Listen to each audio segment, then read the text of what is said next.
Depuis 15 ans, le quotidien d'Emmanuel, été comme hiver, c'est celui-là. Des visites à la ferme à bord d'une camionnette qui lui sert de trousse à outils ambulante. Petite piquette qui vient faire l'accueil.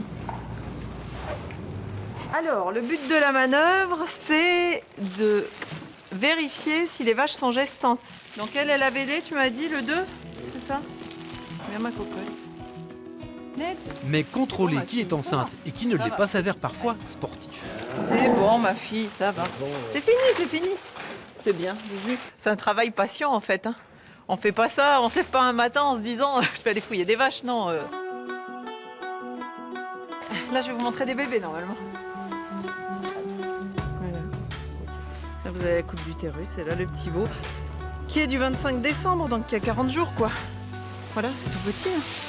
S'il y a un veau dans la vache, eh ben, le revenu est assuré entre guillemets pour l'année prochaine. Et s'il n'y a pas de veau dans la vache, il faut soit réinséminer la vache, soit la remettre en chaleur pour ne pas perdre de temps.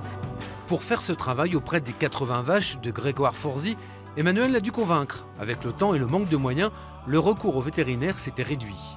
La conjoncture de l'élevage fait qu'on cherche à diminuer nos charges au maximum.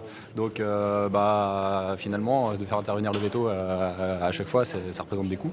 Même si aujourd'hui, on se rend compte que c'est indispensable d'être performant et d'investir pour finalement derrière être plus performant. Aujourd'hui, Emmanuel aide aussi l'éleveur à élaborer des portions alimentaires pour ses vaches. Ils ont une idée de ce qu'ils peuvent apporter par rapport à ce qu'ils ont sur la ferme comme alimentation, mais parfois c'est pas suffisant et ils ont besoin d'un coup de pouce pour qu'on se rende compte qu'il manque de l'eau, qu'il n'y a pas assez de protéines, que la fibre n'est pas distribuée au bon moment. Donc ça c'est aussi notre boulot de veto et le travail préventif qu'on peut faire en partenariat avec les éleveurs, quoi. Malgré ses efforts, ce revenu-là ne suffit plus. Il y a 3 ans, Emmanuel a monté une clinique vétérinaire. Elles sont 3 à y travailler, mais elle ne voudrait pas que son activité se résume à ça.